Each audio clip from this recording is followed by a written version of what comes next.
ओम नमः शिवाय। सुप्रभात मित्रों, त्योहार के इस मौसम में आप सभी को का सहर्ष दिल से स्वागत है। आप सभी को इस त्योहार के मौसम की बधाई हमारी तरफ से। ये त्योहार का मौसम ही है जो कि समस्त प्राणियों को, समस्त इंसानों को एक दूसरे के प्रति आकर्षित करते हैं और एक दूसरे के साथ निभाने के संपूर्ण अवसर प्रदान करते हैं। इसी त्योहार के मौसम में जहां पूरब और पश्चिम दोनों तरफ त्योहार मनाए जा रहे हैं, एक तरफ हैं सनातनी और दूसरी तरफ हैं विश्व के महान ज्ञानियों और वैज्ञानिक रूप से उत्कृष्ट समाज। जी हाँ, पश्चिम बहुत ही उत्कृष्ट अभी बना हुआ है, सर्वश्रेष्ठ भी है और उनका त्यौहार भी क्रिसमस के रूप में पूरे विश्व में मनाया जा रहा है। ऐसा है इसलिए क्योंकि उन्होंने अपने बल के द्वारा समस्त राज्यों, देश पे, समस्त भूखंड पे अपना परचम फहराया था और सभी देश उनके गुलाम थे, जिसके प्रचार प्रसार की वजह से उनकी संस्कृति, उनका खान पान, उनका रहन सहन इत्यादि सभी समाज पे प्रभाव पड़ा। उनके इस प्रभाव पड़ने की वजह से कुछ जो वास्तविक अच्छी सनातनी हमारी विचारधाराएं थी, उसमें भी उन्होंने भेदभाव डालने में सफलता प्राप्त कर ली है। दोस्तों, आप लोगों ने एक कहावत सुनी होगी, बेगानी शादी में अब्दुल्ला दीवाना। जी हाँ, पश्चिम के त्योहारों में क्रिसमस सबसे बड़ा त्यौहार मनाया जाता है। इसकी खासियत ये है कि यहाँ के लोग पूरे साल भर इसकी तैयारी करते हैं और यही जो एक सप्ताह का दिन होता है, जो कि 25 दिसंबर से लेके जनवरी जो इनका प्रथम साल का प्रथम दिन माना जाता है, उस दिन तक मनाया जाता है। छुट्टी के माहौल में पश्चिमी देश इसमें बहुत ही उल्लास के साथ अपना जीवन यापन करते रहते हैं और वहीं पूरब की तरफ भी त्यौहार मनाया जाता है, जो कि इस समय तुलसी पूजन तथा और भी माघ पूर्णिमा का स्नान और प्रयागराज हो या तो कोई भी त्यौहार, छोटे मोटे सभी त्यौहार मनाए जाते हैं। हमारी सबसे बड़ी त्यौहार जो हमारे सनातन में आते हैं वो महाशिवरात्रि इसी समय आता है। महाशिवरात्रि के अलावा अन्य भी त्यौहार हैं जो कि प्रत्येक स्टेट में अलग अलग हिसाब से सर्वश्रेष्ठ बने हुए हैं। जैसे बंगाल में दुर्गा पूजा हो, पूरे भारत में दिवाली हो तथा गणेश पूजा महाराष्ट्र में, पोंगल, बिहू इत्यादि आसाम और साउथ की तरफ। इसी तरह हमारे यहाँ तो त्योहारों का कोई दिन नहीं निश्चित नहीं है।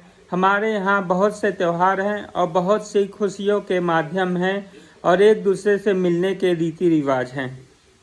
लेकिन पश्चिम में ऐसा रिवाज नहीं है। उन्होंने इसके लिए एक निर्दिष्ट समय बना के रखा है कि अपने परिवार के पिता के माता से मिलने के लिए भी उन्हें एक निश्चित समय पर उन्हें से अपॉइंटमेंट लेके ही मिला जा सकता है। ये पूरब और पश्चिम के डिफरेंस है।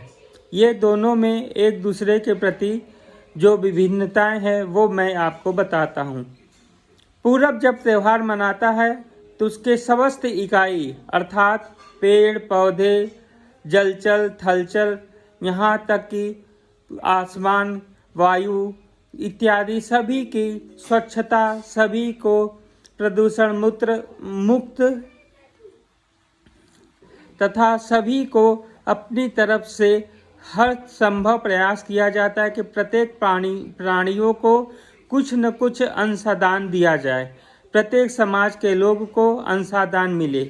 इस तरह से हमारा पूर्व में मनाया जाने वाला जो त्यौहार है वो प्राकृतिक, पर्यावरण तथा सृष्टि के नियम के अनुसार चलता रहता है। जिससे किसी तरह का कोई भी भविष्य में, वर्तमान में या भूत में होने वाली असुविधाओं से परहेज किया जाता है। वहीं पश्चिम, जो कि बहुत ही ज्ञानियों का, वैज्ञानिकों का देश है, वहाँ पे देख के भी अनदेखा करना उनकी आदत है। इसी वजह से वहाँ के त्योहारों में जो भी कार्य किए जाते हो वो अधिकांशतः प्रदूषण से संलिप्त रहते हैं, प्राकृतिक आपदाओं का आह्वान करने वाले होते हैं तथा किसी भी तरह मेल मिलाप की या समस्त प्राणियों की शुभचिंतन वहाँ पे नहीं होती है। उदाहरण के तौर पे हमारे यहाँ तुलसी पूजन होता है तो उनके यहाँ पे क्रिसमस ट्री का पूजन होता है। हमारे यहाँ ताजे फल फूल इत्यादियों का पूजा में प्रयोग किया जाता है तो उनके यहाँ पे प्लास्टिक इत्यादि चीज़ों से बने हुए अप्राकृतिक वस्तुओं का सर्वाधिक उपयोग होता है, जो कि हर तरह से प्रकृति और उसके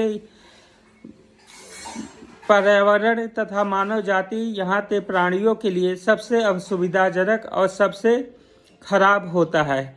इस तरह से क्रिसमस के त्यौहार में उत्पन्न किए हुए जो गार्बेजेस होते हैं वो समस्त समुद्रों इत्यादियों में फैलते चले जाते हैं। यही वजह है कि साल में कई बार हमें पता चलता है और न्यूज़ में दिखाई देता है कि तालाब, वहाँ के समुंदर इत्यादियों में रहने वाले प्राणी सभी कई मरे हुए प्रतीक पाए जाते हैं और बंदरगाहों के किनारों पे आके अटक जाते हैं या उनकी शव प्राप्त होते हैं। इस तरह यहाँ तक कि उनके यहाँ अग्निकांड इत्यादि बहुत ज़ोर शोर से होती है।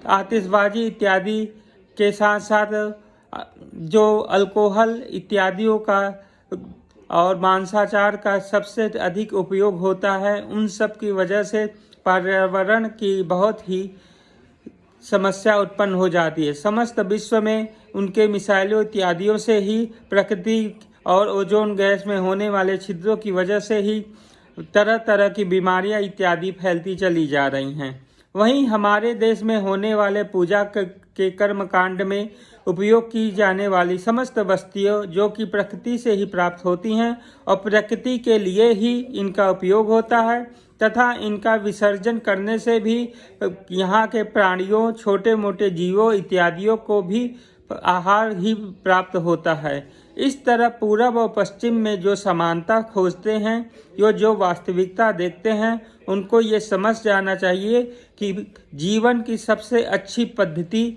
और सबसे बढ़िया त्यौहार मनाने का जो क्रम है वो पश्चिम के बजाय पूरब वालों के पास, खासकर हम भारतीय सनातनियों के पास सर्वश्रेष्ठ है। इसीलिए कहते हैं गर्व से कहो हम हिंदू हैं। जय हिंद।